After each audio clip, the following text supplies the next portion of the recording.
para dar boa noite de novo a vocês, chamar vocês bem-vindos.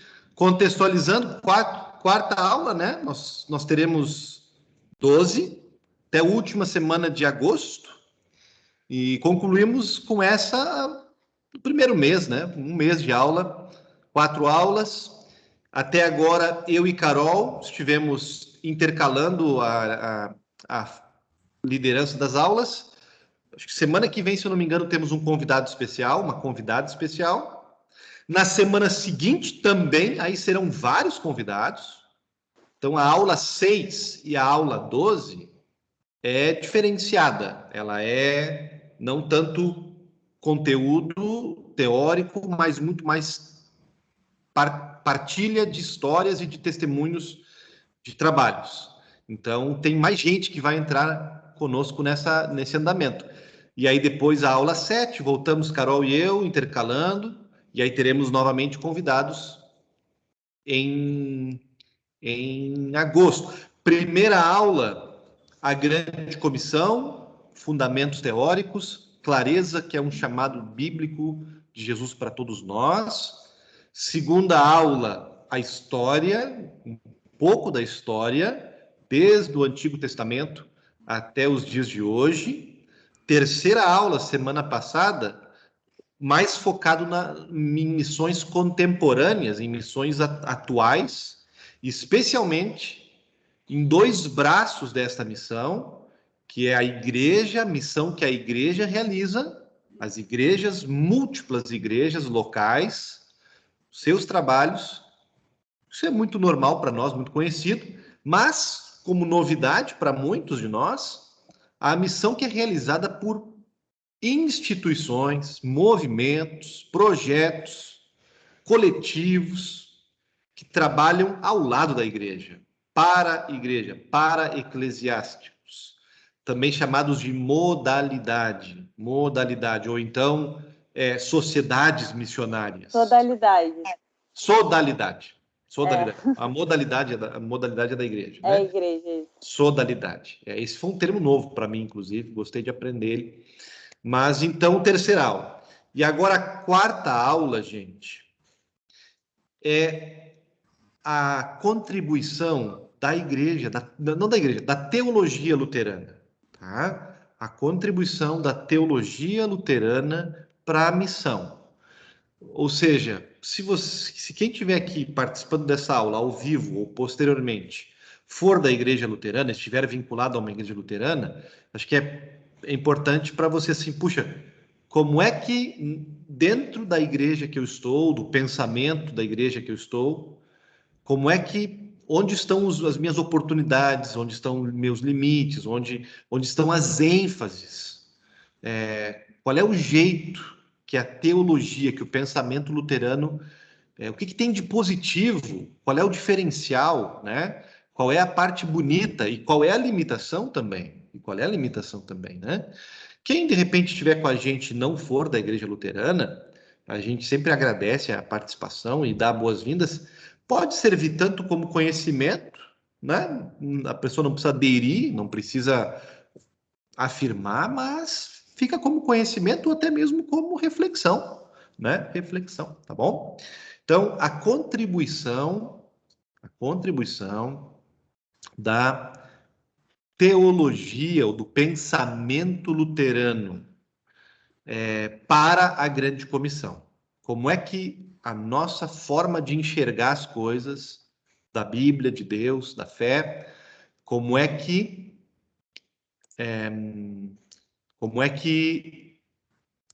isto alimenta, informa a missão. Saiu meu PowerPoint para vocês? Estão vendo o meu PowerPoint ou ainda não? Sim? Tá. Sim, tá perfeito. Valeu. Rapidamente, eu não fiz uma pesquisa muito grande, hoje é muito mais conversado do que uma apresentação minha, diferente da minha primeira participação, mas eu sempre gosto de compartilhar alguma coisa de bibliografia, né? Principal bibliografia é o livro Espiritualidade da Cruz, que é o livro que a nossa igreja da Concórdia, e é o livro que a nossa igreja aqui usa bastante para aprender sobre o jeito de ser luterano, o jeito de pensar luterano. Então, Espiritualidade da Cruz, recomendo muito quem não conhece, quem não leu, para se familiarizar. Tem um outro livro que é A Contribuição Luterana para uma Igreja que Evangeliza. E um outro livro um pouco mais teórico aqui, que está, eu acho que vai ser traduzido para o português muito em breve, pela Concórdia, mas ainda não está. É esse Mission from the Cross, a missão a partir da cruz, a teologia da cruz como ingrediente da missão. E aqui, essa outra é uma revista, tá, gente? Existe em português, era para ter colocado aqui o exemplar em português, mas em português começou há um ano apenas. Então tem só 2 números, 2 fascículos. Dois fascículos. E essa revista é uma revista que é a cada 6 meses nos Estados Unidos e a cada ano no Brasil. Um número com artigos teológicos, né, para pensar, para refletir, e que vai acabar nos ajudando na nossa prática de missão. Muito bem. Como introdução, por que esta aula? Acho que até já falei isso antes, né? Para nos ajudar a entender o porquê é que na nossa igreja as coisas são de um jeito ou de outro, como é que a gente pode se apropriar, é a palavra, se apropriar do conteúdo, dos tesouros, da beleza luterana e colocar isso em prática na nossa postura e no que a gente apresenta como discurso, como fala, como mensagem. Como tratar do tema? Aqui eu faço uma pausa. Vamos tratar com cautela. Vamos tratar com cautela, porque com moderação, porque é a nossa teologia, é importante para nós, mas é uma teologia que, por um lado, ela e aqui tem um debate, né? Ela não foi uma teologia desenvolvida especificamente para a missão, né?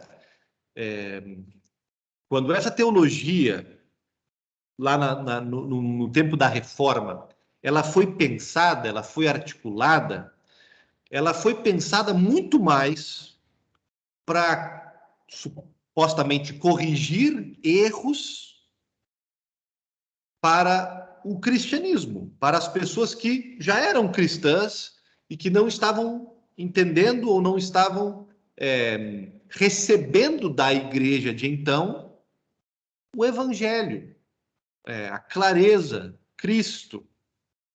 Então, quando a teologia luterana, digamos assim, surge, o contexto não era um contexto missionário. Então, não dá para a gente ir para a teologia luterana, então, fazer uma pesquisa nela, pensando assim, puxa, ela vai me dar tudo o que eu preciso. Ou então, ela está acabada, ela está concluída, ela já está toda formada. Não, ela ainda está se formando. Ainda hoje nós estamos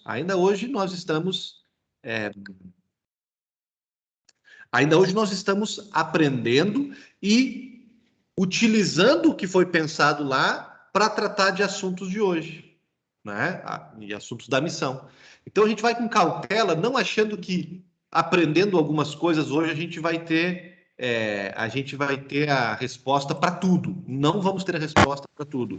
Precisamos continuar pensando, precisamos continuar refletindo e avançando, é a palavra, avançando. Então, a aula de hoje não nos dá tudo o que nós precisamos para a missão, nos dá algumas coisas. Nós queremos, então, nos aproveitar, tá bom? Vamos com cautela. É importante, sim, mas isso aqui é um diálogo, estamos construindo. Eu gostaria muito que vocês prestassem atenção em cada um dos pontos.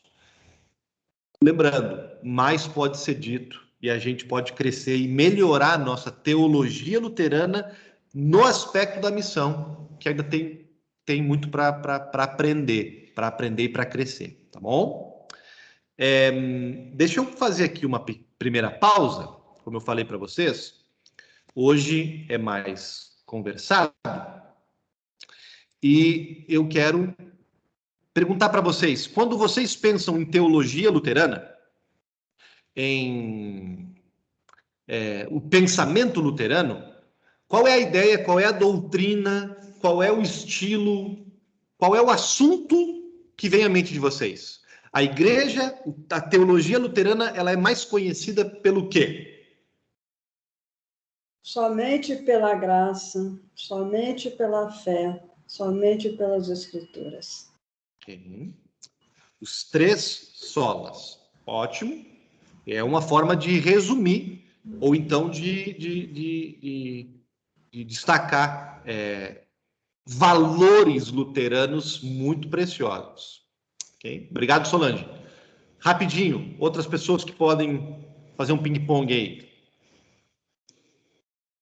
Sempre nos basearmos em Cristo. Cristologia é o centro, é o nosso foco. Pô, que bonito te ouvir falando assim, Márcia, né? Gente, com você isso. A Solange não me surpreendeu, porque já tem toda uma vivência e estudos luteranos há bastante tempo, mas ouvir a Márcia agora falando de cristologia, que bacana, legal, ótimo. Solange começou bem, Márcia continuou. Márcia, poderíamos chamar isso de cristocentrismo. Cristocentrismo, né? Uma cristologia no centro é algo cristocêntrico, né? Ok? Acho que vocês estão dando na mosca, mas tem mais coisa que a gente pode chamar a atenção. Acho que uma coisa que eu pensei, que eu não sei, é o que o Tardelli vai falar exatamente hoje, né? Mas uma coisa que eu pensei assim na minha cabeça, especificamente sobre missão, e aí eu pensei realmente assim, no momento que a gente está ali compartilhando nossa fé com alguém e tal, eu pensei realmente em lentes, como a Márcia falou, né? Que valorizam muito Cristo e valorizam muito justamente a noção, né? De que Deus toma essa iniciativa, né, de ligar o homem a ele, de encontrar uma solução e um caminho para que o homem pudesse se reconciliar com ele. Então, acho que justamente esse pensamento de que essa iniciativa parte de Deus, né, esse foco em Deus, apesar de, claro, porque geralmente a missão ela é muito focada numa resposta, né, que o homem dá, né, às vezes numa decisão, diga sim, ore e receba, aceitando a Jesus, e não que exclua isso necessariamente, né? Mas eu acho que quando eu pensei, eu falei, eu acho que a nossa lente vai colocar um pouco mais olha, Deus te oferece isso, né? Uma iniciativa que vem de Deus, é uma coisa que eu pensei nesse tema aí. Ok. Iniciativa de Deus, protagonismo de Deus, né? É algo teândrico, teos, ândrico de homem, os dois, mas o peso está no teos, no Deus, na iniciativa de Deus. Teocêntrico, Márcia falou de cristocêntrico, a Carol, a iniciativa de Deus é o protagonista, é a protagonista. Graça de Deus, a iniciativa de Deus, a ação de Deus é sempre mais pesada. Acho que tem tudo a ver, sim, né? Que mais, gente? Que mais são valores luteranos que vocês lembram? Teologia da cruz, no Deus sentido gosta de muito da teologia da cruz. Aquilo que nós podemos encontrar Deus, especialmente quando sofremos, por exemplo. Eu acho que também funciona como uma boa chave de missão dentro da teologia luterana. Bom, a gente vai falar sobre isso, Mateus. Então, se tu tiver pensamentos, guarda aí já vamos tocar na teologia da cruz. Eu também, a gente gosta muito dessa teologia. É um valor luterano, sim. Mais alguém? Lembra de algum valor específico? Não sei se seria tão profundo assim, mas todas as vezes que eu penso em luteranismo me remete à ordem de culto, porque todas as vezes que eu frequentei, não encontrei em lugar nenhum essa ordem. Ok. Não, eu acho que é um ótimo valor, tá, Thalita? Litúrgico, né? Isso, Isso, exatamente. Isso. A a liturgia, o culto litúrgico ou a forma de culto. Gente, eu acho que eu não tinha pensado em falar sobre isso, mas a gente pode falar, tá? Então, eu acho que vale a pena. É um valor, sim. É um valor luterano que tem a ver com a missão, tá? Tem a ver com a missão e merece, de repente, um papo, merece um destaque. Bom, eu vou, então, dar continuidade. Ouvimos aqui alguns pontos. Ótimo. E a gente, então, vai caminhar com alguns deles.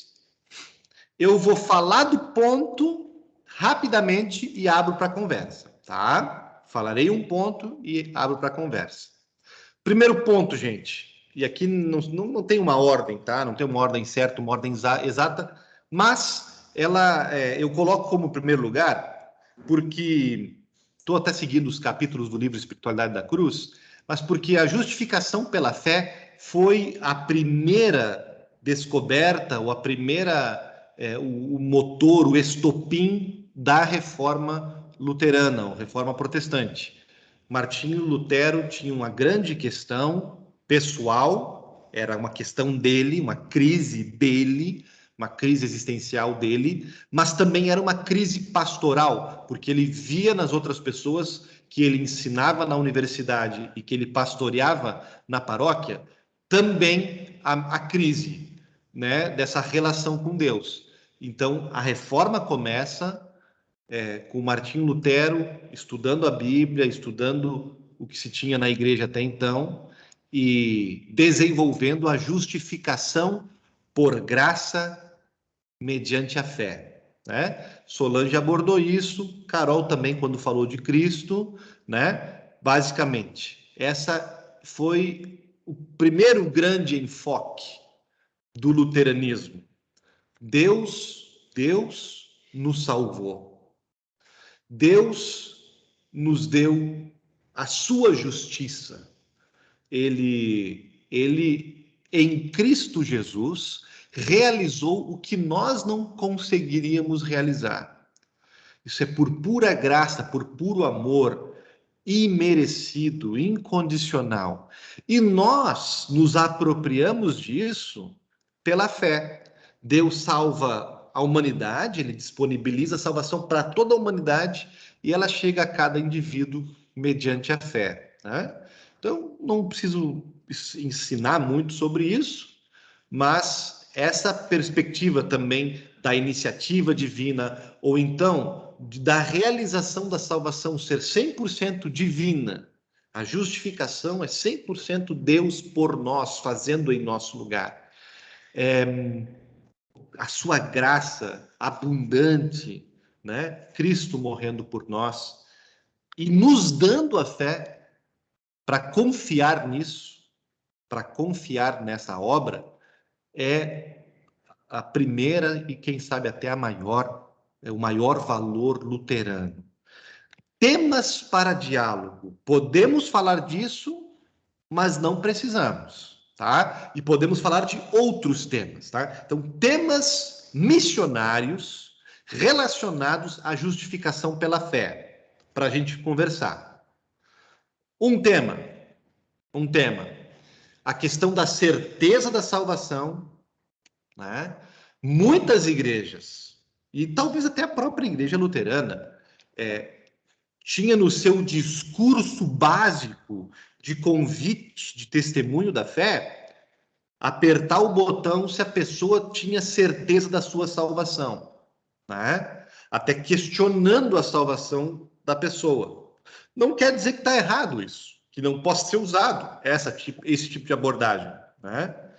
Mas a justificação pela fé não bota muito peso na incerteza. Pelo contrário, ela enaltece, ela afirma que a obra de salvação foi realizada. Ela, de certa forma, não deveria tanto questionar ou manipular ou constranger a pessoa a um lugar de dúvida, mas, por outro lado, anunciar, declarar a salvação que Deus realizou por ela.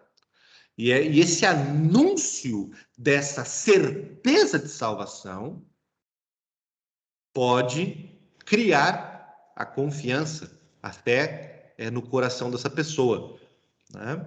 Então, a teologia da decisão, acho que até foi mencionado no começo ali, se decidir por Cristo, você tem que se decidir por Jesus, isso não é muito luterano, gente. Não vou dizer que não possa ser usado numa conversa.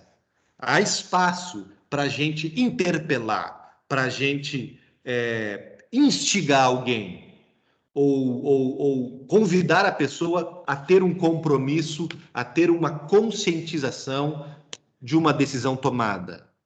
Porém, não é o peso da Igreja Luterana. O peso é anunciar que Deus se decidiu por ela, que Deus se decidiu por ela, que Deus tomou uma decisão por ela, e não ela tomou uma decisão por Jesus. Outro tema, expiação ilimitada e predestinação. Nem é o meu tema favorito de conversar, mas se quiserem. O que tem? A justificação pela fé, como entendida pela Igreja Luterana, é uma obra de Jesus por toda a humanidade, não por alguns que foram eleitos ou predestinados. Nós temos a concepção da eleição, temos a concepção da predestinação, mas não é um foco luterano, não é uma ênfase luterana. O nosso anúncio, ele é universal, porque cremos que a salvação é para toda a humanidade. Então, essa deve ser uma ênfase que a justificação pela fé nos chama a ter, né? Evangelho e testemunho pessoal. Algumas igrejas ensinam muito, pressionam muito da pessoa falar como ela se converteu, ou então o que Deus fez na vida dela. E muitas vezes ela vai falar de uma mudança de saúde, de estilo de vida, de abandonar o vício das drogas, ou do álcool, ou disso, daquilo, né? Ou uma vitória financeira que Deus trouxe, uma bênção que Deus trouxe para a sua vida. Não é proibido falar das bênçãos de Deus na nossa vida, como testemunho. Não está proibido falar da ação de Deus pessoalmente na nossa vida. Tanto é que nós teremos uma aula apenas sobre isso, porque entendemos que é algo que nós podemos e precisamos melhorar. Falar do testemunho pessoal. Porém, a justificação pela fé nos convida a enfatizar no nosso anúncio o evangelho, ou seja, o que Deus já realizou no passado em Cristo Jesus no Calvário. A obra de Cristo lá no Calvário, por nós, na sua ressurreição por nós. Então, a justificação pela fé não vai nos permitir falar só da gente no nosso testemunho pessoal. Não estaríamos sendo luteranos se só falarmos de nós, mas podemos falar de nós. Lei e evangelho. Justificação pela fé tem a ver com lei e evangelho, anunciar a lei, o pecado, né? Como estamos falhos, carentes, necessitados. O evangelho, o que Deus fez, como Deus nos salvou. Administrar esses dois. A justificação pela fé nos chama a, no nosso testemunho, usar os dois. Mas qual, pastor? Às vezes é os dois. Às vezes é primeiro um, é primeiro o outro.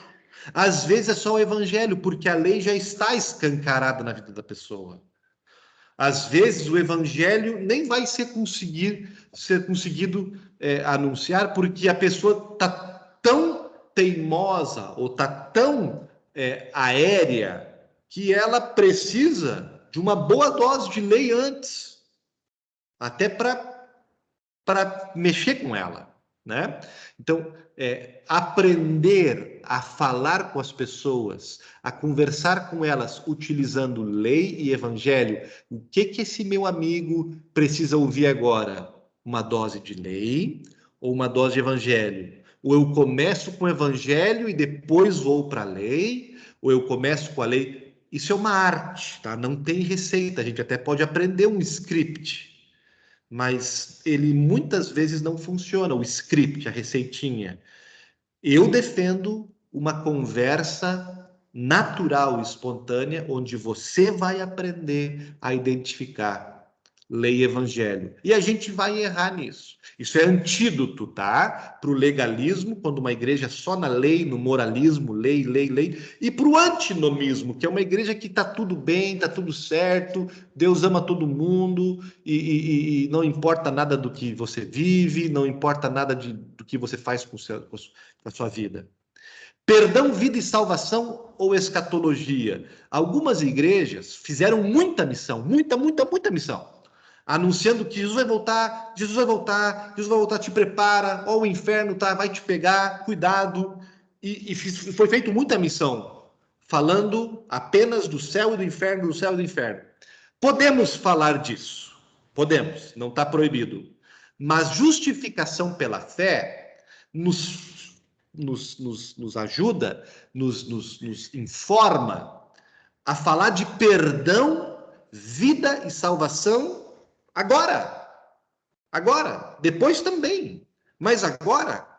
Perdão para o hoje, vida em todos em todos os cenários hoje, salvação hoje, e não apenas futuro, céu, cuidado, que Jesus vem aí.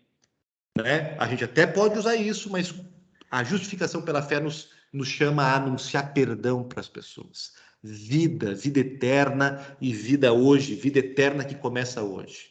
Mandato cultural e proclamação do evangelho. Mandato cultural é a missão no sentido amplo. Boas obras de caridade, de amor, luta por justiça, luta por igualdade, luta por bem-estar social, individual. Isso está dentro do mandato cultural, ligado ao primeiro artigo do credo, a criação de Deus. Né? E proclamação do evangelho, na concepção luterana, está mais ligado com a obra de Jesus, de anunciar perdão, vida e salvação, especialmente no âmbito da espiritualidade. Justificação pela fé nos ajuda a manter essas duas coisas de forma equilibrada. E muito mais, tem um ponto de interrogação ali, muito mais pode ser dito sobre isso. Bora conversar. Algum desses temas lhes interessa? Ou vocês querem trazer algum outro tema sobre justificação pela fé? Fiquem à vontade. Tem que levantar a mãozinha. Pode, mas não é necessário. Vá você primeiro, Solange. Pois é, o que mais assim me impressiona quando as pessoas assim, às vezes até luterano mesmo, cristão, elas não dão toda a credibilidade à palavra de Deus, entendeu? Quando elas acham que elas podem retirar alguma coisa ou acrescentar alguma coisa ali, conforme a vontade delas, né? É como se a Bíblia, que Deus só tiver, que a palavra, porque a minha palavra a pessoa acredita ou não acredita, acredita em mim ou não acredita, né? Agora imagina Deus, né? Então, isso assim, a palavra de Deus, somente pela palavra, isso para mim assim é muito, porque a palavra a gente vai conhecer a Deus, vai conhecer Jesus, vai conhecer a salvação, vai ter a forma de a gente ter fé. Tudo isso é através da palavra. Como que a gente pode tirar ou acrescentar ou duvidar, entendeu? Acho isso estranho. Então, é disso que eu fico mais preocupada, assim, da identidade da igreja luterana, eu vejo essa coisa assim, da palavra, do estudo da palavra, da fidelidade à palavra de Deus, tudo isso, assim. Ok, Solange, vamos ver o que os outros têm a falar. Talvez esse assunto vai voltar da palavra. Quem mais gostaria de trazer algo? Pastor, eu fiquei pensando, eu não sei se tem como botar de novo o slide, Só de como você colocou ali, né, teoricamente, assim, duas coisas, entre aspas, opostas, né? Alguma coisa desses itens, digamos assim, não entram na nossa concepção, né? Como, por exemplo, a número 2, né? A expiação limitada não é como a gente pensa. Mas outros pontos a gente considera esses dois lados, só que dando ênfase para um deles, não é isso? Que aí, de repente, podia só enfatizar, por exemplo, né, na primeira, certeza da salvação e teologia da decisão. Não é que a gente exclui, né, que o homem se decide também, mas a nossa ênfase, justamente pela fé, é no que Deus faz, nessa certeza da obra de Deus. Aí, só para você, de repente, reforçar o que a gente considera desses pontos e o que não tá, o que a gente não considera mesmo. Ok?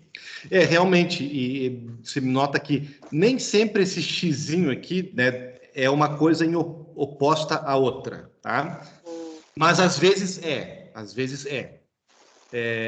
mesmo quando é oposto, eu disse que há espaço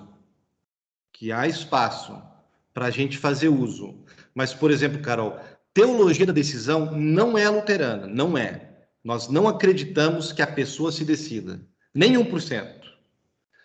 Por isso que a gente não vai apertar muito isso, porque cremos que a fé também é dada por Deus. Que a fé também. Quando a pessoa se decide, Carol, nós cremos, luteranos, que ela já está tomando um passo que já foi despertado por Deus, né? Então eu até posso instigá-la a isso, mas eu não vou, por exemplo, Carol, conversar com ela, lembrando ela, puxa, mas no dia 18 de junho de 2001, tu tomou a decisão. E aí ela tá toda em dúvida se ela tomou ou não tomou, mas eu acho que eu estava meio que bêbada naquele dia, eu acho que eu estava muito pensando no retiro, eu estava muito iluminado, acho que tocou um louvor na música que eu fiquei muito amolecida e eu me decidi por... A gente a gente quer ter certeza? Vamos olhar lá para o dia que Jesus morreu por ti. Ali a tua salvação está garantida. Então, mas eu posso falar, Carol, numa conversa com alguém, eu posso falar, Maria, bora aceitar esse Jesus que te ama. Maria, toma essa decisão de abraçar a fé e vem com a gente. Tu entendeu? Alguns luteranos vão ouvir a palavra decisão e vão começar a saracotear, vão começar a tremer todo. Teologia da decisão. Não é isso que eu estou dizendo. Não precisamos ser tão radical. Tá? Não precisamos entrar muito nessa picuinha. Podemos usar a palavra decisão, podemos falar de decisão, mas nós, luteranos, porque a justificação foi realizada por Deus, nós preferimos gastar nossa saliva não em alimentando nela o dia que ela tomou a sua decisão e fez o seu batismo, ou isso aqui, mas o dia que Deus a salvou, seja no Calvário ou no dia que ela foi batizada, que é o dia que o Calvário vem a ela. Faz sentido, Carol? Né? Então, assim, vale o xizinho aqui, né? Vale o xizinho aqui. Mas eu só fiz antes ali uma explicaçãozinha de que eu não sou aqui um radical de que não se pode falar nisso. Podemos falar, só que não é a nossa ênfase, porque nós enfatizamos a decisão tomada por Deus em nosso lugar, né? Eu posso só falar uma coisinha? Sim. Vai chegar um momento, né, em que a gente, em uma aula, a gente vai ter aulas mais práticas, né, realmente, assim, sobre como compartilhar a nossa fé. E uma coisa que eu não sei se todo mundo que está aqui sabe é que a maior parte dos métodos, né, evangelísticos que existem, quase todos eles trabalham com essa noção da decisão, né? Em que existe lá toda uma explicação direitinha, digamos assim, né, sobre o plano de Deus para a humanidade, mas que quase sempre no final tem essa questão da decisão sobre você quer orar recebendo a Cristo hoje, e você aceita, assim, pede ali uma resposta imediata, né?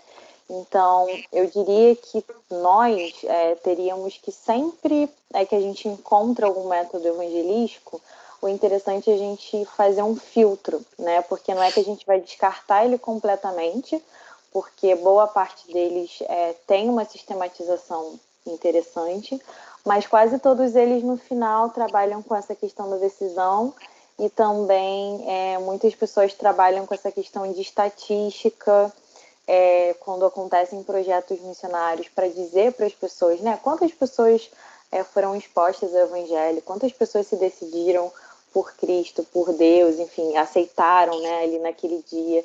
E é até uma forma da gente chamar uma certa atenção para a própria igreja, porque essas estatísticas, às vezes, são para alimentar a própria, assim, o que a igreja quer saber, né, se aquele projeto foi bem sucedido ou não, assim, pelo número de decisões, né? Mas, enfim, só para a gente saber que a gente pode fazer esse filtro e usar ele de acordo com a nossa lente, né? Sim. Eu falarei um pouquinho voltaremos à questão dos números, dos resultados, mas ele se encaixava bem nesse ponto também, tá, Carol? Mas tem um outro tema que ele nos ajuda também, né? Mas está bem. Não vai dar, talvez, para a gente aprofundar tudo isso aqui, né? Mas eu quero dar a palavra se mais alguém quer comentar a justificação pela fé, né? Seja algum dos temas propostos aqui, seja algum outro tema que a justificação pela fé nos permite lembrar. Eu gostei, eu nunca tinha ouvido esse termo, mas eu gostei bastante, que é o mandato cultural, né? Mas fica uma dúvida prática que eu acho importante para a gente, que é como que a gente assume o mandato cultural como missão. Ok? Né? Porque, por exemplo, você estava falando eu esqueci o termo que você usou, vou usar um termo que não foi o que você usou, mas tipo assim, militância, ou sei lá, denúncia de fazer manifestações e tal, como a gente faz com a Rio de Paz, por exemplo. Qual vai ser o distintivo entre isso ser uma ação política e isso ser um mandato cultural, né, que visa a missão e a proclamação do Evangelho? Ok. Ótimo, Matheus. Vai aparecer de novo esse tema. Esse termo não é luterano. Eu deveria ter colocado entre aspas, tá? Mandato cultural é um termo calvinista, é um termo de cunho reformado. Mas a teologia luterana reconhece ele, tá? Reconhece ele, mas usa outra linguagem, né? A nossa linguagem é criação e redenção. A obra da criação, primeiro artigo do credo, segundo artigo do credo. E como é que isso se encaixa nas categorias, Matheus? Eu não vou dizer que todo mundo concorda com isso, mas a grande parte dos missiólogos, não luteranos, missiólogos geral, assim, geral mesmo, né? Entendem que a missão tem um sentido amplo e um sentido estrito. Sentido amplo e um sentido estrito. A missão no sentido estrito é o evangelho, as boas novas de salvação. Jesus Cristo morreu na cruz para nos dar perdão, vida e salvação. Para nos reconciliar com Deus e com o nosso próximo. O foco está na obra de perdão e reconciliação. Não é construir um novo mundo, não é esse o foco. Não é esse o foco. Esse é o foco da missão ampla, que tem a questão do perdão e a questão da reconciliação com Deus, mas também tem a questão de cuidar o mundo, ou então de manifestar o reino de Deus, né? Então, nós luteranos, na nossa abordagem, na nossa leitura, nós colocamos dentro do primeiro artigo do credo. Não quer dizer que a gente não possa debater isso, né? Mas, de qualquer forma, tudo que a gente faz para o bem do mundo, para o bem das pessoas, não é missão no sentido estrito, é missão no sentido amplo, ou lato. Entra dentro do mandato de Deus, que não é apenas para nós cristãos, Mateus. É para todo ser humano. É um mandato para todo ser humano. Cuidar do jardim. Amar as pessoas, cuidar delas. O evangelho me dá um diferencial. O evangelho me dá uma motivação nova. O evangelho me dá até a perspectiva de não fazer isso para merecer nada em troca, né? Mas a obra em si de cuidar da humanidade, de ajudar as pessoas, não é eu posso fazer do lado de um ateu. Do lado de um ateu. O mandato cultural é para todos os seres humanos. Cuidem uns dos outros, cuidem do mundo, se ajudem, sejam justos. Então, é uma discussão maior. Não vou poder perder agora, Mateus, muito o fio da meada dos outros pontos, mas vai voltar no final esse ponto. Mas para te dizer assim, que a justificação pela fé, em primeiro lugar, ela enfatiza a proclamação do evangelho no sentido estrito. Outros temas luteranos vão enfatizar a nossa boa obra e a nossa missão no sentido lato, né? Mas isso pode ser debatido, e há luteranos que debatem isso também, que vão dizer que não necessariamente é assim, porém, na nossa origem, proclamação do evangelho está relacionada com a justificação pela fé. Eu sei que eu não estou aqui esgotando, que eu não estou nem satisfazendo aí vocês nessas perguntas, mas vamos em frente? Preciso ir em frente. Desse mandato aí que estava falando, o que eu sempre ouvi, inclusive, é que quando você cuida do mundo e cuida das pessoas que são criaturas divinas, você tem valor diante de Deus. Quando cristão, quando você tem fé, quando você cuida do mundo por uma questão moral, uma questão por causa de outras doutrinas, de outras religiões, o valor não é o mesmo. Então, não sei se isso ainda funciona. Pode ser. Pode ser. De qualquer forma,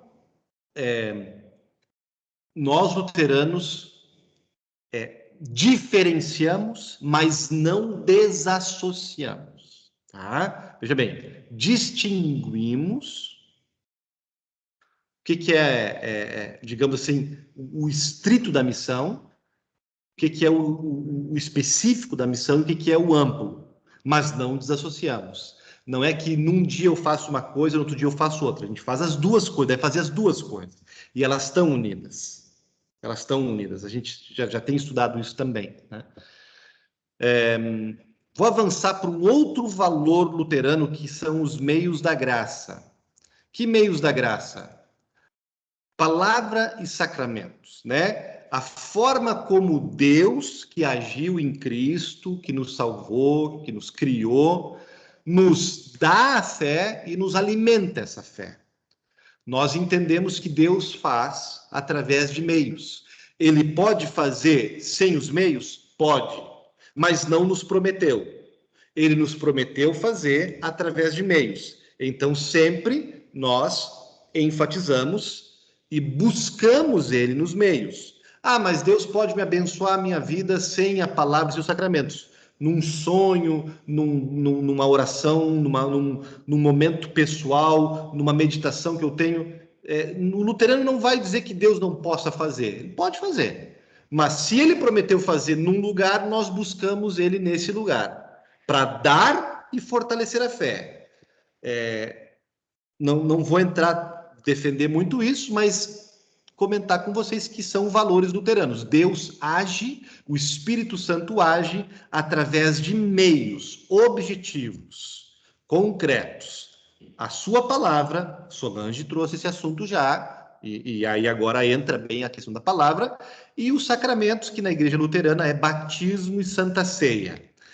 Temas que podem ser tratados nesta conversa.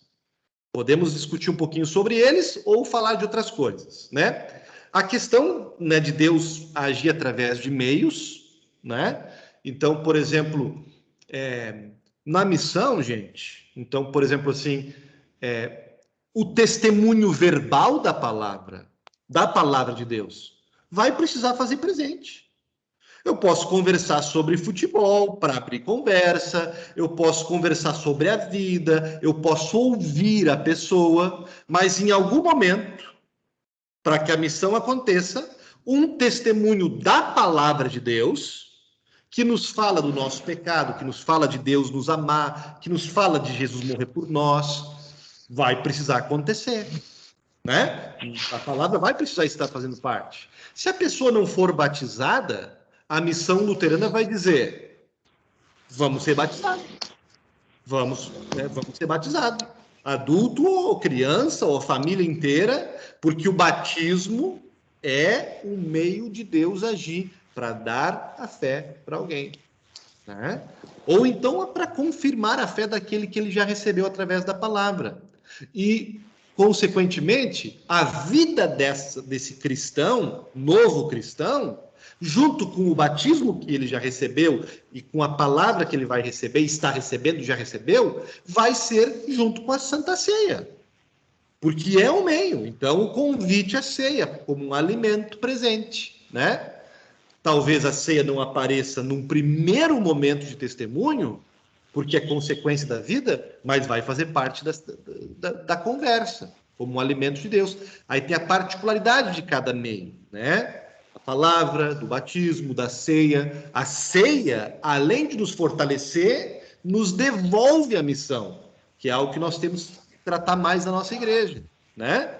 Como a Santa Ceia nos devolve para a vida como agentes missionários. Tem a questão da objetividade e da subjetividade.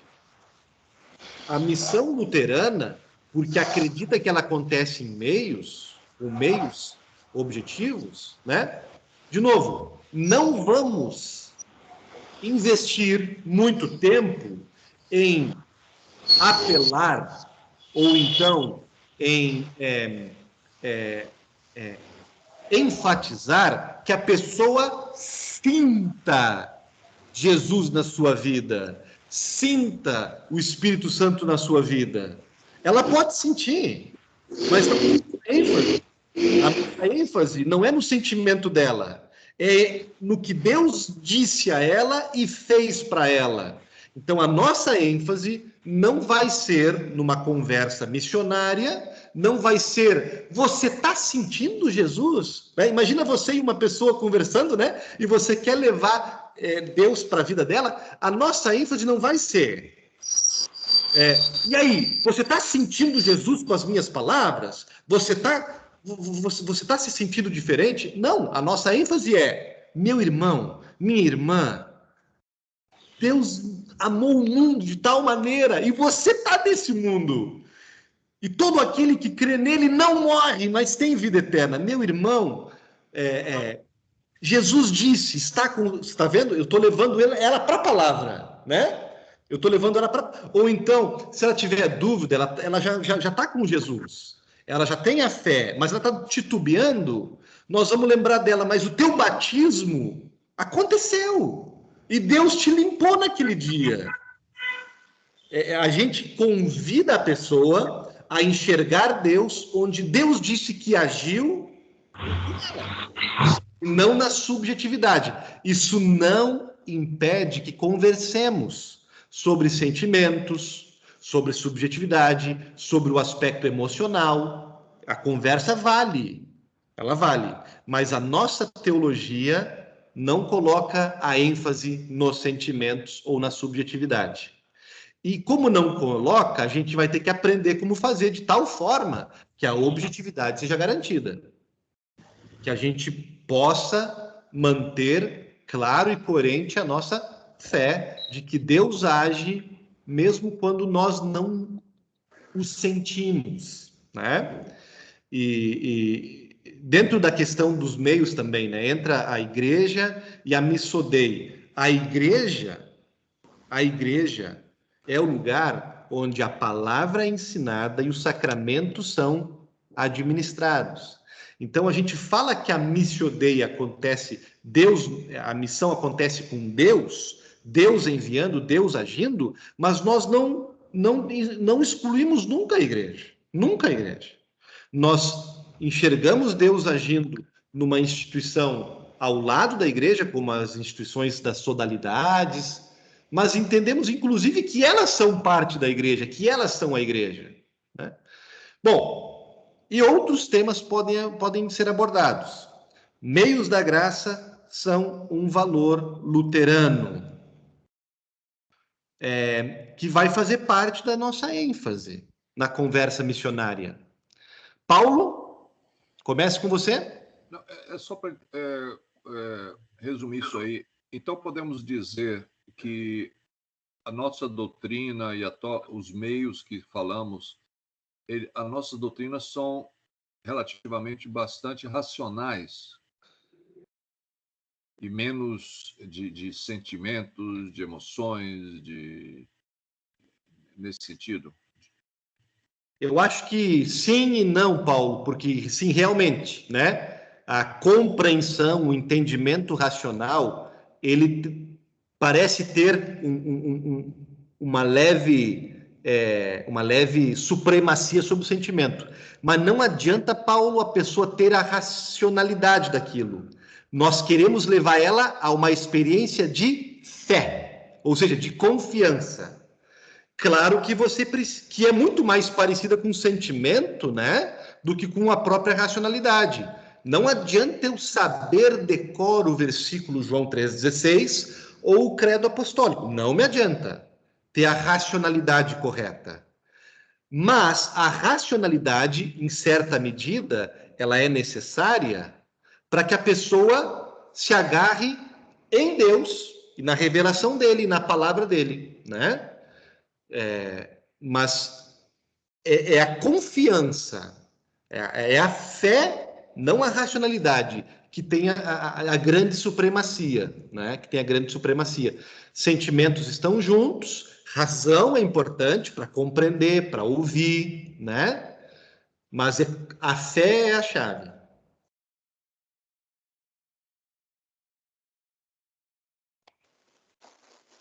Pastor, se a gente pudesse colocar naquele círculozinho da primeira aula do ganhar, edificar e enviar, em relação aos meios de graça, a gente poderia dizer que o nosso ganhar seria o batismo, o nosso edificar seria a ceia e a palavra. Isso já, assim, se a gente fosse colocar em relação aos meios de graça, né? Ótimo ponto, Carol.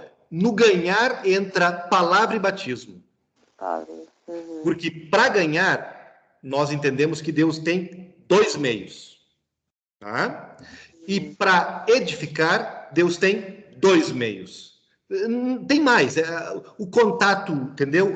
O contato entre os cristãos, tudo isso também entra. Mas, assim, os dois meios principais para edificar. A palavra se repete nos dois, Carol. A palavra pode ser tanto para... Tipo assim, se você está com uma colega sua de faculdade, de trabalho, uma vizinha, você não vai querer pegar uma bacia de água, Carol, e andar atrás dela no condomínio. Vem cá, deixa eu te jogar água. Não. Entendeu? Não. É palavra, é conversa, é escuta e é um testemunho verbal. Mas se ela não for batizada... convite ao batismo. Agora, eventualmente, se você quiser ser mãe, ter um filho, né, natural, adotivo, ou um sobrinho seu, ou um afilhado, ou alguém que você tem uma criança que ainda não racionalmente interage com um discurso, com uma citação de versículos. Para esses casos, nós entendemos que o batismo é o meio de início. Então, ganhar batismo e palavra, né? Caminhando juntos. Edificar, aí o batismo não edifica. Para nós luteranos, para outras igrejas talvez sim. Para o luterano o batismo não edifica. Ele edifica, veja bem, não quero complicar, mas o batismo é bem bonito. Ele edifica no sentido de que cada confissão e absolvição, Carol, é um retorno ao batismo. Entendeu? Quando a gente confessa aqui o pecado na igreja, ou se você tiver com alguém, com um irmão seu, o Mateus, conversando sobre um arrependimento e uma confissão privada, ou com o seu pastor, é uma volta ao batismo. Eu vou dizer assim, ó, o perdão foi te dado no dia do teu batismo. E agora a gente está de novo nos apropriando dele. O perdão que hoje eu estou te dando não é uma novidade na tua vida. Ele já está contigo. Mas hoje sim é um dia novo. Mas então o batismo, ele de certa forma, ele ainda edifica, mas não é um instrumento de edificação. Ele é de iniciação. É iniciação. E aí, junto com a palavra para edificar, nós acreditamos que a Santa Ceia é um mistério de Deus para isso, né? Solange? Então, pegando o gancho aí da Carol, e você estava falando com ela, o batismo lavar regenerador, né? Isso. E eu entendo assim, que pode, nós batizamos criança, né? Aquela versículo, quem crer e for batizado será salvo. Sabe que muitas igrejas se apegam a isso, né? Tem que crer primeiro, depois ser batizado. Sim.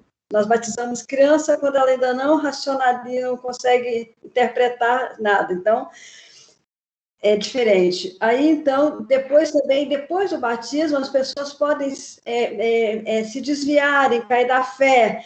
E mesmo ela frequentando a igreja, ela pode estar desviada, vamos dizer, não crer mais. Então, como é que é essa conversão de novo? Ela vai ter que ser batizada de novo, ou ela vai ser convertida apenas através da palavra, e a Santa Ceia vai edificá-la? Como será isso? Ótimo ponto. Tudo a ver com esse momento aqui, tá? Como nós cremos que o batismo é um milagre, é uma ação que Deus realiza e regenera, tua palavra, que tu está usando a palavra de Tito, né? De Paulo a Tito, né? Ele dá o novo nascimento. Se a pessoa se desvia, nós entendemos que ela pode se desviar. Se ela se desvia, se ela eventualmente se desvia tanto, a tal ponto, que ela cai da fé, ela perde completamente o vínculo com a fé. O nosso anúncio, Solange, né, para essa pessoa, o nosso convite ao retorno, a nossa insistência para ela voltar para Cristo, né, é voltar para algo que ela não quis, mas Deus nunca tirou dela. Então, assim, não é refazer tudo, porque o batismo não perde a vigência, não perde a validade. O poder dele segue funcionando, porque Deus porque ele está em Deus. Se tivesse na pessoa, sim, aí ela talvez tenha que se rebatizar. Mas como nós cremos que o batismo é uma obra divina, o nosso convite seria: volte a crer nesse Deus que te amou e te batizou. A pessoa que se afastou, ela perdeu, no tempo que ela tiver desviada completamente, ela perde a salvação. O retorno dela não exige que o batismo seja refeito. É um retorno para algo que ela tem, que está ali esperando por ela. Tipo, o batismo fica ali esperando por ela.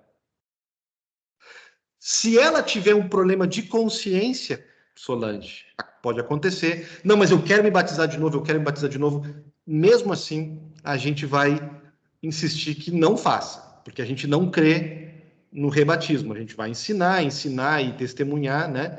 Para que ela não é necessário o rebatismo, né?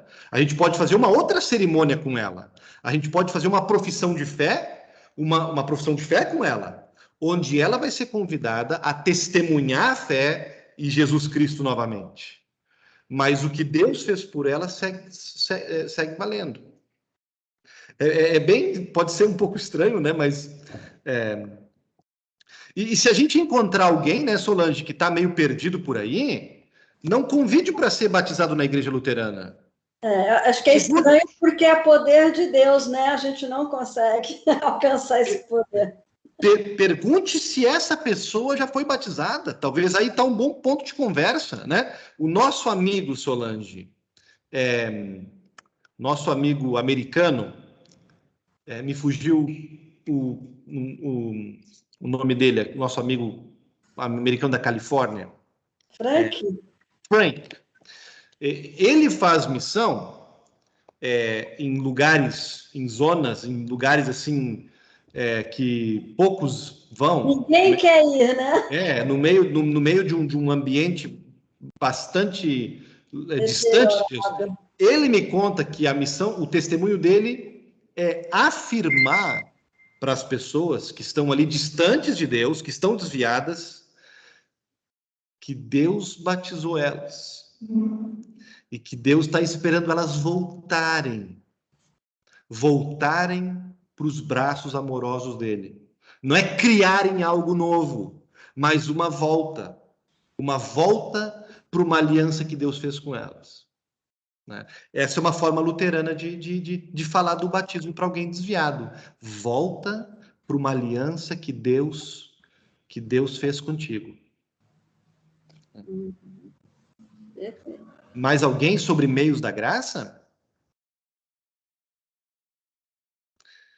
Não? Vamos avançar então. Vamos avançar.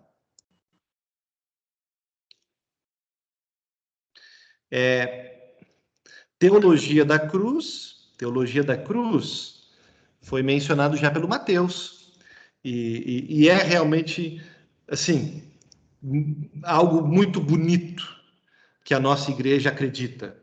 E eu não sei se outra igreja cristã acredita dessa forma. Mas é um valor muito prático, muito existencial, e também tem implicações missionárias, né? O que é a teologia da cruz?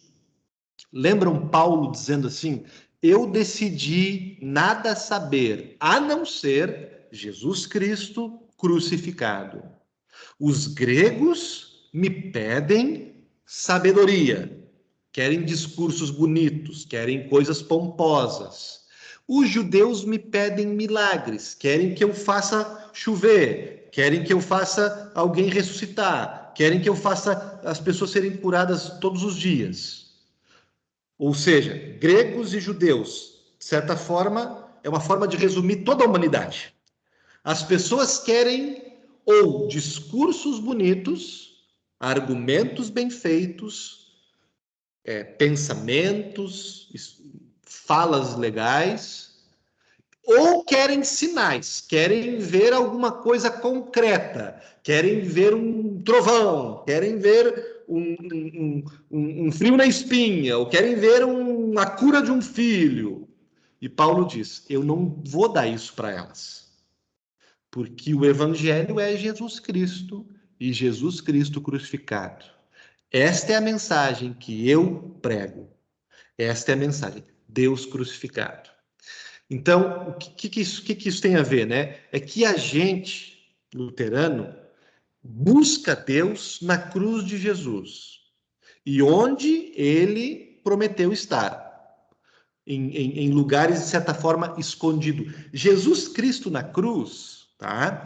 Quando olhavam para ele, ninguém viu Deus salvando.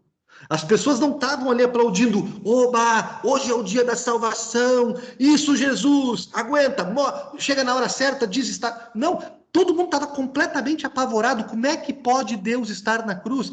Eles entendiam que ali era a derrota de Deus, né? Quem estava acompanhando já estava completamente perplexo, apesar de Jesus ter ensinado. Não adiantou. Todos estavam vendo aquilo como algo assim: não pode o Deus nos salvar através de sua morte.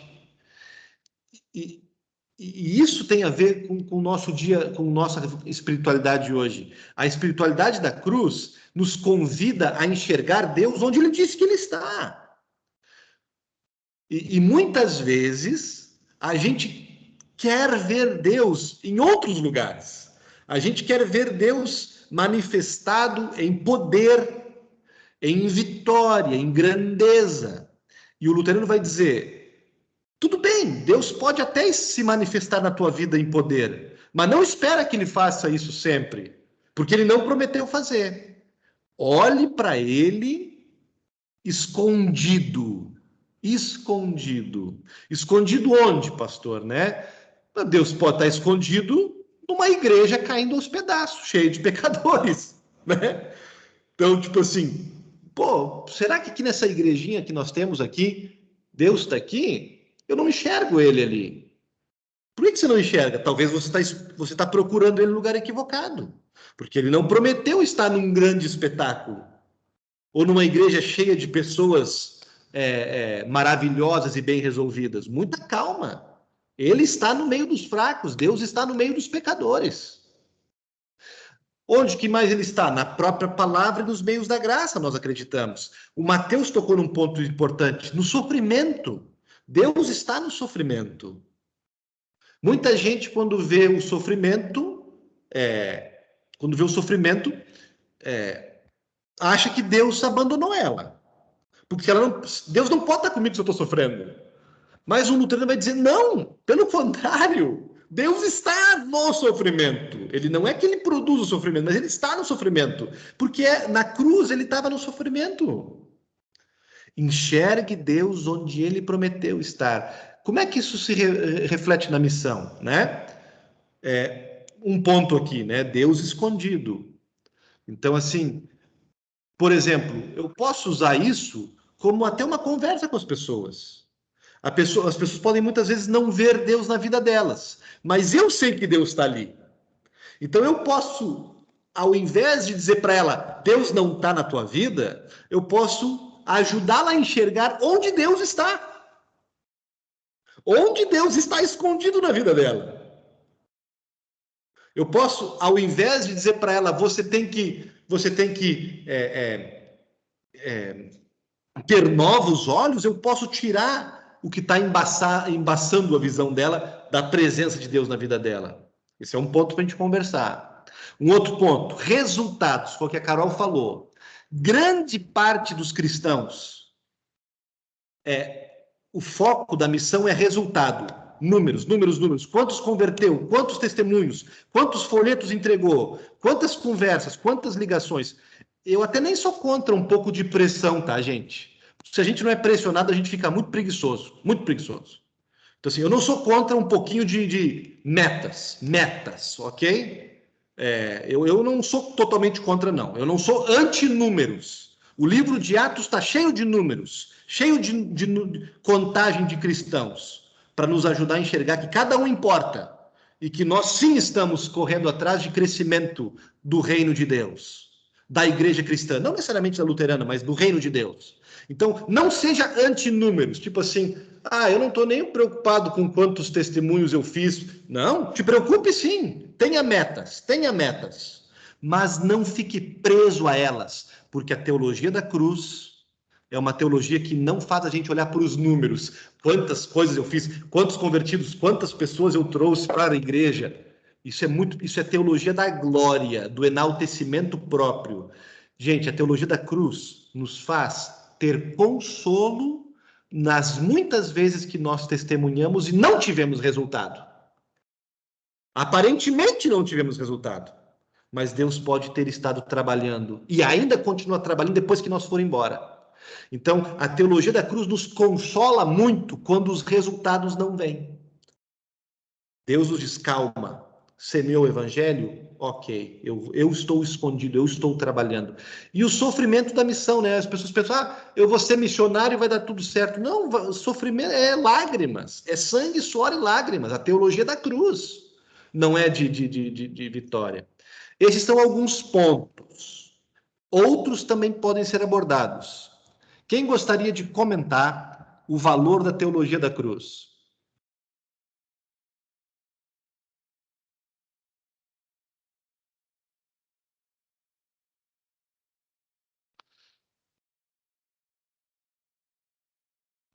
Eu estou resumindo muito aqui, tá, gente? Eu estou até um pouco superficial, mas é o tempo e tal, né? O curso é uma introdução, se eu levantar a bola, já fico feliz, né? Mateus, você quer trabalhar? Quero. Não, você falou da teologia da cruz como consolo, e isso é uma dimensão muito importante, e eu mesmo experiencio esse consolo, mas eu acho que, pelo menos para mim, assim, talvez você não tocou só por causa do tempo, mas eu acho que a teologia da cruz também orienta o nosso olhar. A gente, quando se fala de Deus, né, especialmente em outras tradições cristãs, fala-se muito na ênfase do poder. O Deus que se manifesta em glória, o Deus que se manifesta com poder, com milagre, com cura. E aí isso, a gente também lida com esse problema que eu vou falar agora, mas é diferente. Surge aquele problema, se Deus é tão poderoso, então por que tem tanto mal no mundo? Ou se Deus é tão poderoso, por que tantas pessoas morrem, etc. A gente pode colocar qualquer coisa nessa equação. E aí a gente, às vezes, pode não ter o que dizer.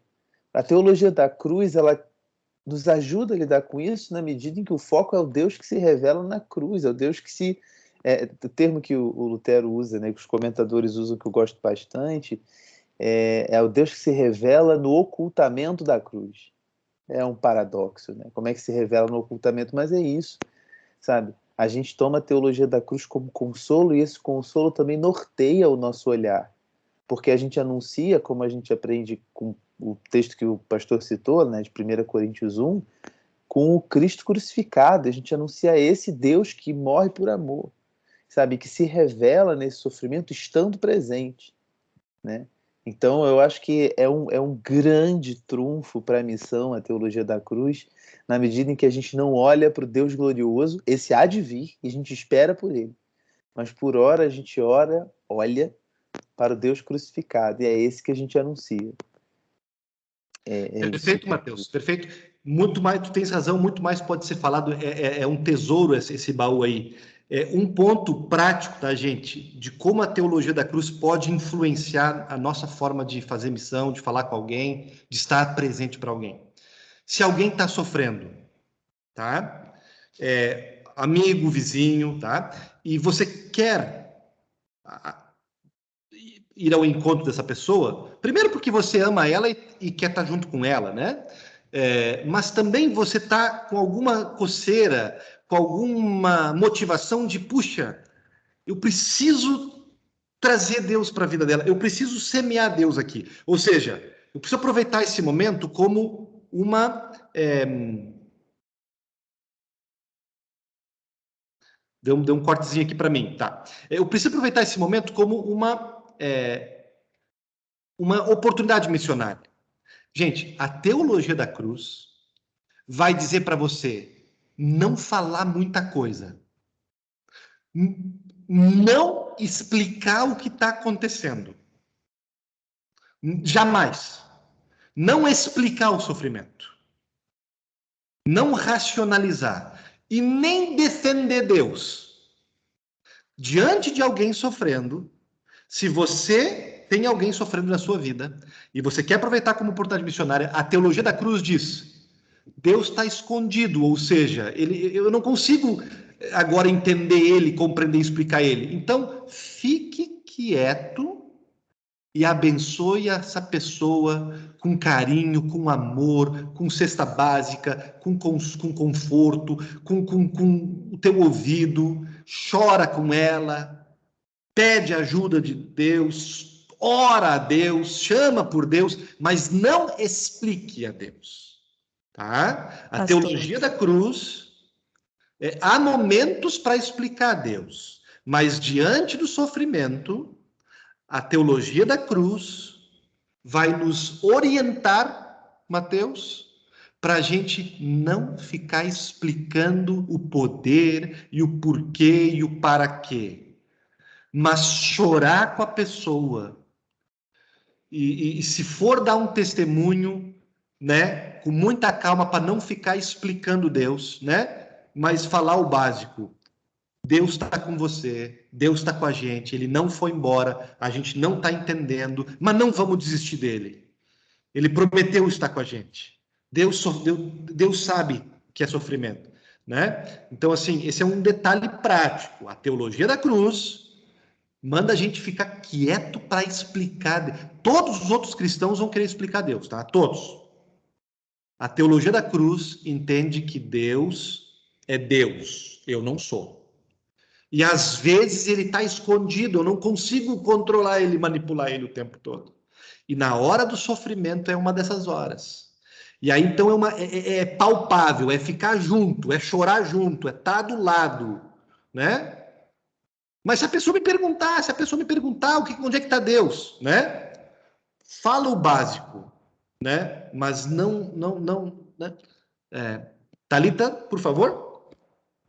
Não, eu só queria confirmar a sua fala, que eu achei extraordinária, porque nos momentos que eu me afastei, que eu estava com mais raiva das coisas acontecendo, o que mais me afastava e mais me deixava com ódio, a palavra seria essa, é ouvir das pessoas a fala de que tentarem me explicar as coisas, de que não, porque Deus está preparando melhor, não, porque você precisa ter calma, e tipo, a gente já tá com raiva, sabe? Já tá cansado de esperar e você ainda tem que ouvir dos outros, você precisa ter calma, e, tipo, nossa, isso dá um ódio tão grande e uma vontade imensa de ir para mais longe ainda. Então, tipo assim, sua fala é perfeita, se encaixou em tudo que eu já vivi. Interessante a tua frase, Deus está preparando o melhor. Esta frase, ela é bonita, ela não é necessariamente errada, porque é você falar de esperança, né? Mas, veja, gente, sejam sensíveis aqui, né? Nós não temos garantia que Deus está preparando o melhor para a pessoa que nós estamos falando. Ou então que o melhor que Deus está preparando é o que ela acha que é melhor. Eu sei que é o melhor. Thalita, eu sei que é o melhor. Eu sei que é o melhor. Mas é o melhor da perspectiva da eternidade, Thalita. Então, tipo assim, imagina assim, alguém aqui agora é entubado com Covid num hospital. E aí a gente vai ajudar a família dessa pessoa, consolar a família. Deus está preparando o melhor. Parece que eu estou dando a esperança para ela, né? Mas e se Deus chama essa pessoa e essa pessoa vem a falecer? Como é que a pessoa que ouviu isso de ti pode interpretar Deus? Ela vai ficar talvez mais confusa com Deus. E aí ela pode se questionar, e aí ela pode talvez até se virar contra Deus. Porque tu verbalizou uma promessa que ela viu que não se cumpriu. Né? Então, eu não sou contra, Thalita, pessoas que estão me ouvindo aqui, não quer dizer que a gente vai ser agora profetas do Apocalipse, que só vão falar, né? Não, gente, podemos falar de esperança, mas a esperança que nós falamos não é necessariamente a cura para uma doença, pode ser, né? Eu posso orar pela cura do meu amigo, do pai dele, mas assim, é muito melhor eu não ficar explicando Deus ou dando falsas promessas. Mas eu acho que a questão não é nem o que fala, é a sensibilidade de notar quando falar. Sensibilidade tem tudo a ver com teologia da cruz, tá? Gente, isso é um tesouro que a gente vai ter que trabalhar em outros momentos, mas eu convido vocês a conhecer, tá? Essa perspectiva. Essa perspectiva. Ela não é receita de bolo. Eu tenho certeza que 90% dos cristãos preferem a receita. Vai ficar tudo bem, fala isso, depois tu responde com isso, só que ela é profundamente existencial e prática. Especialmente para quem está sofrendo. Porque ela não engana a pessoa. E chora junto, ela é concreta. Chora junto, sofre junto. Mais pessoas pediram a palavra, acho que Solange está na fila. Não, você acabou de falar a frase que eu ia falar agora, chorar com os que choram, né? Isso, chorar com os que choram é teologia da cruz. Chorar com os que choram. Eu posso dar esperança para ela? Posso, se eu tenho certeza de algo, né? A esperança do que Deus prometeu. Nossa, mas é difícil porque as pessoas às vezes perdem um cônjuge, por exemplo, né? Não estou usando meu exemplo, não, apesar de estar incluída também. E viveu praticamente assim um quarto da sua vida com essa pessoa, e ela agora está desanimada, porque não tem mais expectativa, porque já está idosa, porque não tem desafios, porque não vai ganhar neném, porque não vai adotar, porque não vai trabalhar, porque não vai produzir, porque não vai nada, né? Ela acha que nada. Então, está desanimada. Como que a gente fala para essa pessoa? O que a gente fala? Eu me junto a essa pessoa e falo, nossa, você está verbalizando tudo que eu senti. Eu também senti isso tudo aí, desânimo, né? Buraco no peito, essas coisas todas. E não, ainda não fechou, não, ainda está aí, entendeu? É difícil mesmo, né? Então, o que eu posso falar, orar com você, conversar com você quando você quiser, sei lá, alguma coisa assim, tipo, né? Entender o que ela está sentindo e não mostrar que ela, não achar que ela está sendo fraca, ou que ela não tenha fé, ou que ela não acredita mais em Deus, no poder dele. Não é nada disso. Eu acho que tem que mostrar que nós somos vulneráveis mesmo, fracos mesmo, e sentimos essas coisas mesmo, mas, com certeza, de alguma forma, Deus vai cuidar da gente, já que a gente crê nele, né? Ok? Já vou passar para a Márcia. Todos os pontos com equilíbrio, tá, pessoal? Por favor, eu não consigo, nesse pouco tempo, ser mais claro, mas eu vou pedir a vocês, lembrem de tudo que nós estamos falando e coloquem a pitada do equilíbrio. O pastor Tardelli não está apresentando um lado só da moeda. Tem uma ênfase, pode ter um peso, mas tem dois lados. Então, de novo, a teologia da cruz não nos permite ser preguiçosos. Deus não está preocupado com números, com resultados. Tá sim. Tá sim. No entanto, ele não me cobra pelos resultados. Ele se responsabiliza pelos resultados. Mas eu vou correr atrás. Então, eu posso pensar em números, ou seja, em melhorar tangivelmente, com metas, a minha forma de ser cristã e missionário. Mas eu não sou escravo dos números. Entenderam? Se você não vai ser um escravo e vai ser cobrado por números e conversões e resultados. Teologia da Cruz nos dá consolo para isso. Teologia da Cruz nos chama a ser sensível e não dá respostas fáceis e prontas que não são reais. Mas ela me permite falar sobre Deus, só não explicar Deus, né? Cuidado com alguns versículos que são muito famosos, que às vezes é o momento certo, mas nem sempre, né? A pessoa está sofrendo, super sofrendo. Eu não sei se é para a gente falar para ela todas as coisas cooperam para o bem dos que amam a Deus. Isso é mais peso para ela. Porque se ela está sofrendo e ela não está vendo as coisas cooperando para o bem, ela vai questionar se ela ama ou não ama a Deus. Essa promessa do apóstolo Paulo tem um contexto específico. É um contexto de eternidade. Eu tenho convicção que todas as coisas estão cooperando para o meu bem. Mas não é necessariamente nesse ano ou nesse momento da minha vida. O bem de Deus, a bênção de Deus, pode não ser a cura da enfermidade do meu pai. Pode ser a cura dele no céu, não aqui. Então, a gente tem que ter cuidado com alguns versículos que soam muito bem, são clichês cristãos, mas não se sustentam quando a gente está na bigorna, sabe? Na bigorna, ali sofrendo as marretadas da vida. Quando a gente está sofrendo na bigorna, a melhor coisa que a gente pode fazer é oferecer a outra pessoa a nossa presença amorosa, solidária, e uma presença de fé em Deus, de pedir socorro a Deus. Pastor, mas e se a pessoa pedir para mim falar alguma coisa? Bom, fale, mas não explique. Fale do amor de Deus, fale da promessa da presença de Deus. mas não explique o que Deus está fazendo. Porque muitas vezes a gente só vai ter essa explicação na eternidade. Márcia, com você.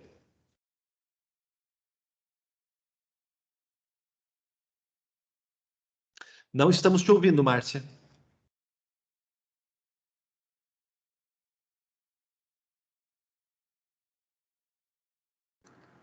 A gente sempre procura dar, inclusive nos grupos da igreja, uma mensagem de otimismo. Vai dar tudo certo, temos fé, logo vai estar curado, não sei o quê. Então, isso, na verdade, é uma coisa infantil e sem fundamento, pelo que você acabou de falar, porque a gente não sabe o que Deus vai fazer de fato naquela situação. A gente sabe que é a grande promessa para a eternidade. Mas agora, naquilo que a pessoa acabou de colocar no grupo de oração, que é um fato que vai estar acontecendo daqui a 2 horas, a gente não sabe o que vai rolar. Então, a gente tem que dizer, estamos orando, estamos do seu lado, né? Que seja a vontade de Deus, nesse tom. Márcia, esse é um ensinamento amargo. Isso é um antibiótico bem amargo de tomar, tá? E eu quero ir com muita calma, porque é bem comum a gente pensar que a nossa melhor ajuda é ser positiva, né? Mas a gente não tem que, para usar um termo da moda, se perguntar se a gente não está sendo positivamente tóxico, sabe? A positividade tóxica, tentando levantar o ânimo da pessoa, falando algo que, de repente, eu não vou dizer se é infantil, mas que é algo que não é verdade. Uhum. Eu não sei se vai ficar tudo bem do jeito que ela espera que fique, entendeu? Uhum. Eu posso dizer que é o que eu quero para ela. Eu posso dizer que é o meu desejo, que é a minha oração para ela. Uhum. Eu quero ser muito cuidadoso aqui, eu não quero escandalizar ninguém, mas a teologia da cruz, ela tem esse peso, né? Márcia, veja bem com quem você vai falar. Se você for falar com uma pessoa, de repente, mais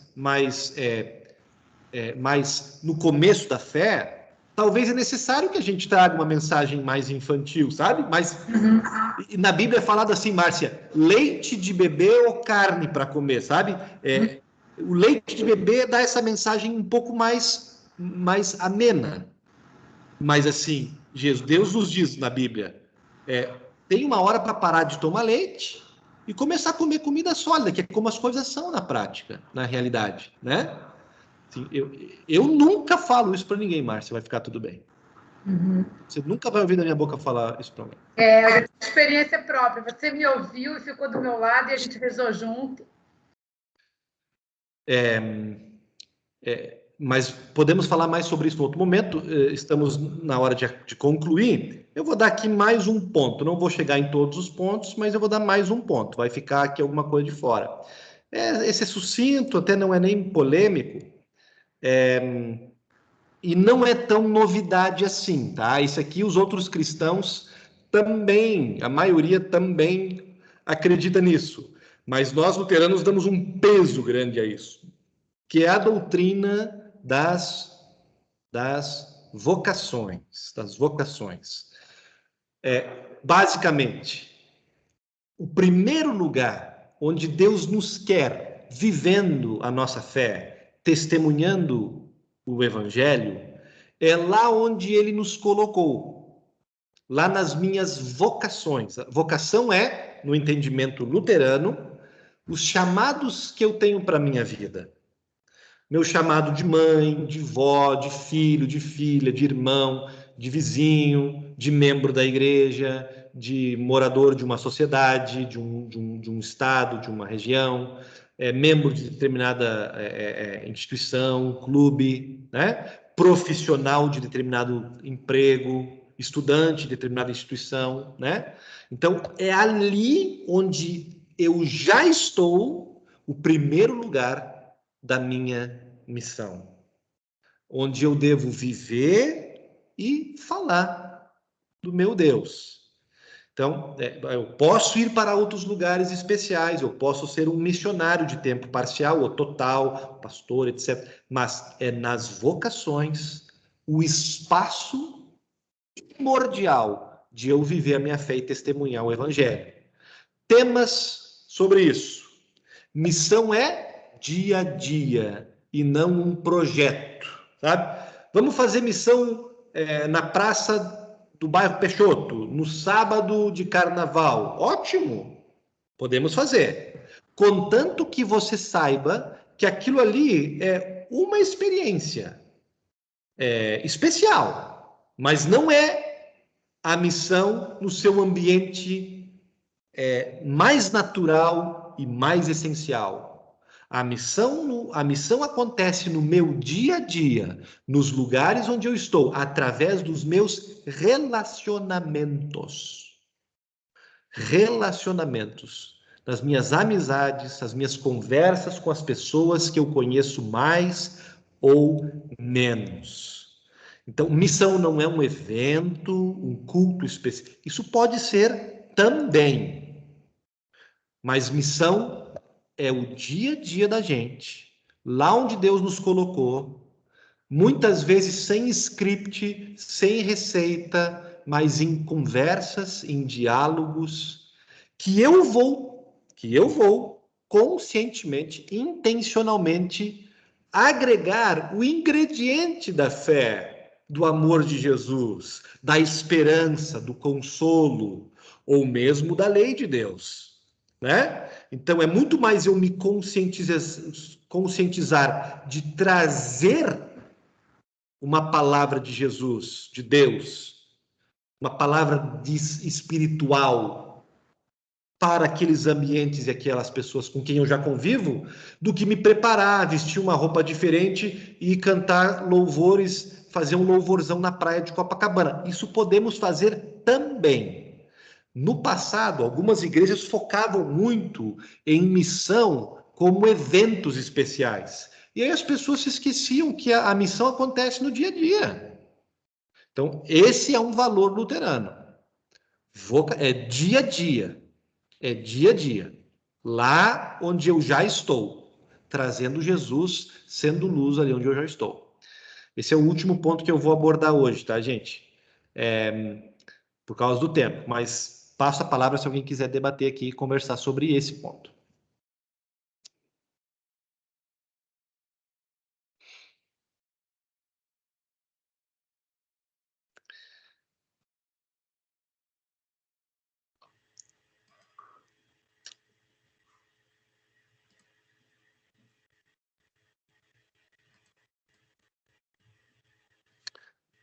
Paulo, por favor.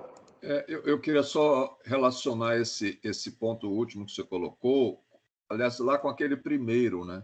Esses eventos de festivais missionários, em que a gente já participou até como jovem, e até de distribuir folheto em casa a casa, não é? Isso tudo é até interessante para quem está fazendo.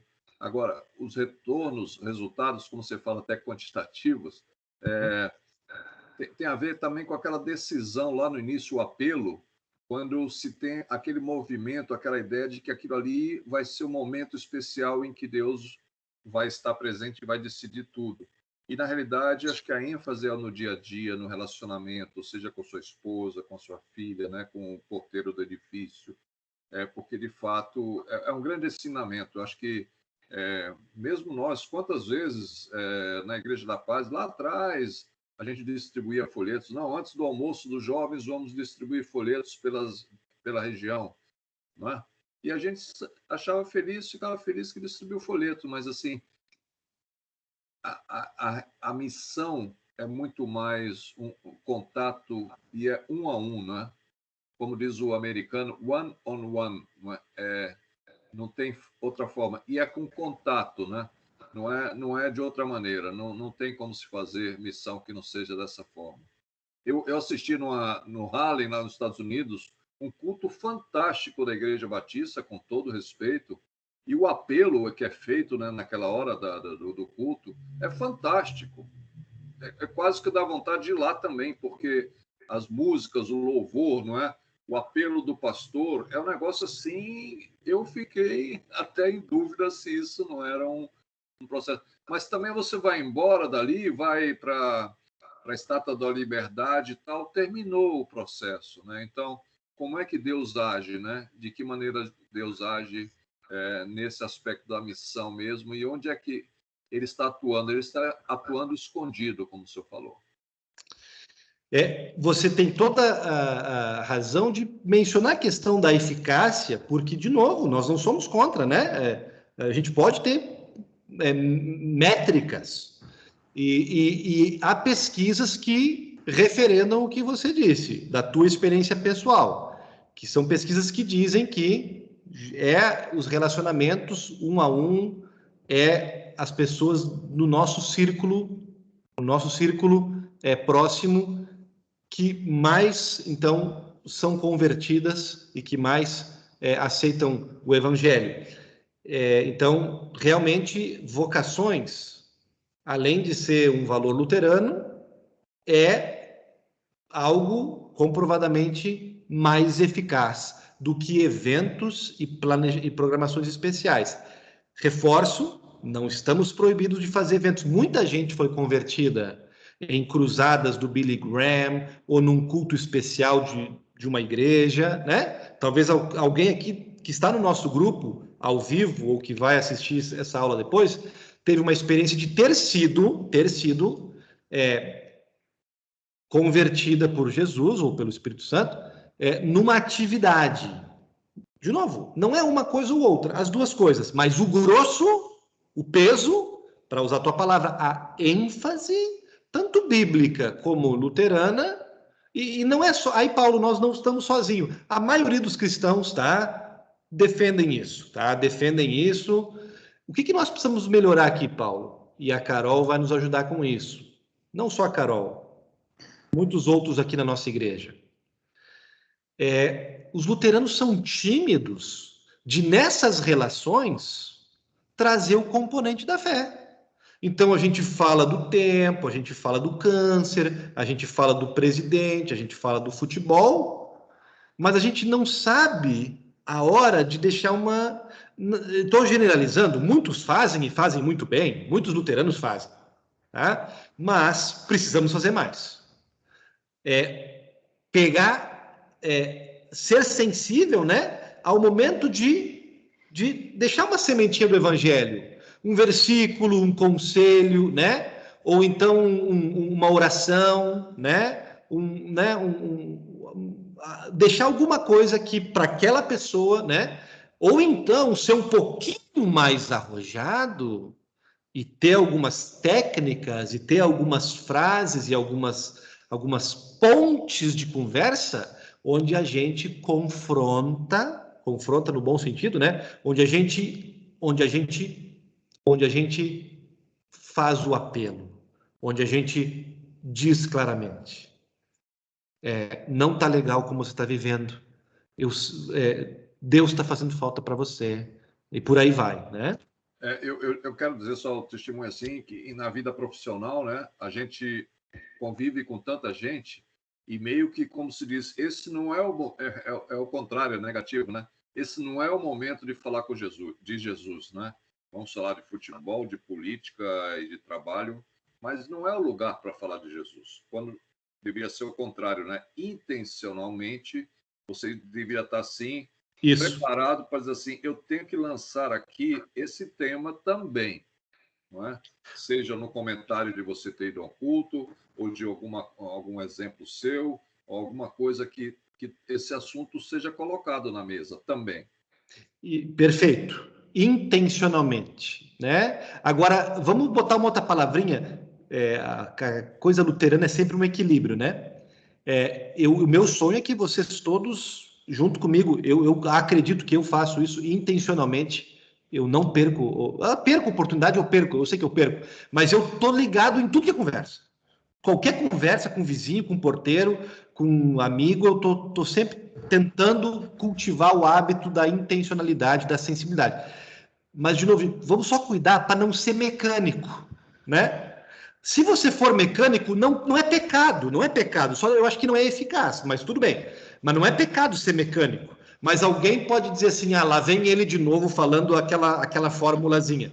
Então, assim, como achar, Paulo, inteligentemente, sensivelmente para cada um, porque cada um é diferente, o ponto do espontâneo com o intencional. sabe?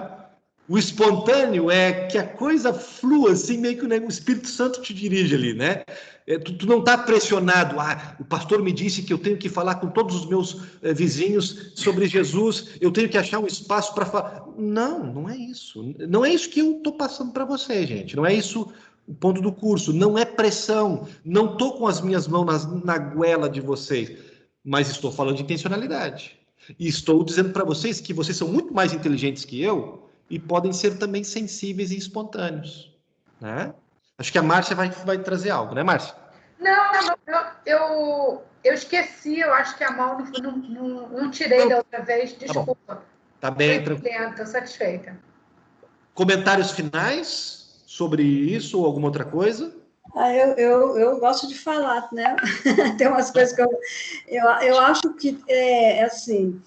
Eu não apostaria muito nessas grandes coisas missionárias, assim, que a gente às vezes elabora para fazer. Obviamente que Deus é que a missão é de Deus, ele que vai saber qual é o resultado e quando será o resultado, né, disso tudo. Então, quer dizer, eu acho legal, assim, para um avivamento das pessoas cristãs, fazer uma missão fora das paredes do templo ou no cotidiano da gente, né, porque a gente está junto uns dos outros e isso fortalece demais a gente. Né? E os outros também, obviamente. E quem vê de fora, às vezes ela nem está importando muito com a mensagem que está sendo levada, mas elas, pelo menos, é um testemunho que a gente está dando e elas acham bonito esse testemunho, né? Dos jovens fazendo a missão, das pessoas, né? Quer dizer... Então, tudo para mim é válido, tudo é válido aí. Agora, o cotidiano também, para mim, a forma mais interessante de fazer missão é espontânea e espontânea naturalmente. É você ser, é o ser. Não tá ali em você, entendeu? Obviamente que também eu acho que para quem não tem muita isso assim, ou é mais tímido, pode também praticar, né? Pode poder buscar, forjar um pouco para poder passar a ter o que não tem, a condição. Então, tudo é válido. Mateus? Não, só abri para mostrar que ainda estou aqui, estou ouvindo todo mundo. Legal. Pessoal, deu por hoje. Olha só, o que eu falei foi um pouquinho de alguns valores luteranos. Faltou algumas coisas. Faltou culto, faltou os dois reinos que nos ajudam com a política, com a cultura, ou seja, com a nossa presença na sociedade e com a cultura, com a mídia, Não deu, gente, desculpem, mas aqui a gente vai aprender pro resto da vida. Não esgotei o assunto e nem os luteranos sabem tudo. Mateus, Eliana, Fernanda, Diego, Carol, que não são luteranos de berço ou de muito tempo, assim, não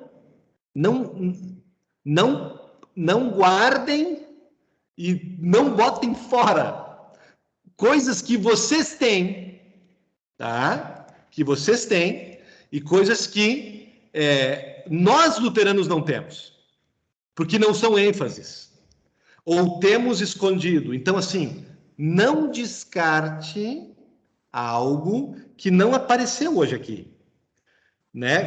E até alguma coisa que apareceu e que você conhece um pouco diferente, não descarte, debata, traga para a gente aqui mastigar, porque assim, isso aqui não era uma aula de como é a Bíblia e os cristãos. Hoje foi uma questão luterana para vocês entenderem um pouquinho algumas ênfases que nós temos. Algumas são muito boas e outras podem melhorar. Então, assim, tá? Isso fica registrado aqui. Chegou o pastor Erison agora, mas, pastor Erison, nós estamos concluindo. Eu vou dar uma boa noite para o senhor, né? Obrigado pela presença. E vai ficar gravada a aula, tá? Para quem quiser assistir depois. A aula de hoje. Grande abraço. Pastor, valeu. Só a título de exemplo, o Diego, no nosso grupo de homens, trouxe para nós uma prática que ele traz da outra tradição, que certamente será muito interessante para nós conhecermos e aprender sobre ela. Então, assim, é bom também a gente conhecer e trazer coisas novas para a gente. Sim, exatamente. Obrigado, Paulo. Tenham metas, tá? Pessoal, vamos, né? Quem não está ainda envolvido, vamos se envolver. Quem já foi muito envolvido e se esqueceu, pessoal, escutem o pastor, por favor. Vamos lá, vamos junto, né? Não esperem o final do culto, vamos lá, pessoal. Puxa vida. Sem pressão, sem peso, né? Mas, né, espontaneamente, mas intencionalmente, né? Vamos junto, vamos lá. Valeu? Obrigada, pastor, foi muito bom. Obrigada, pastor. Boa noite, obrigado, pastor. pessoal. Foi ótimo. Boa noite, pessoal. Boa noite a todos. Semana boa noite. Boa noite. Até semana que vem. Boa noite. Até.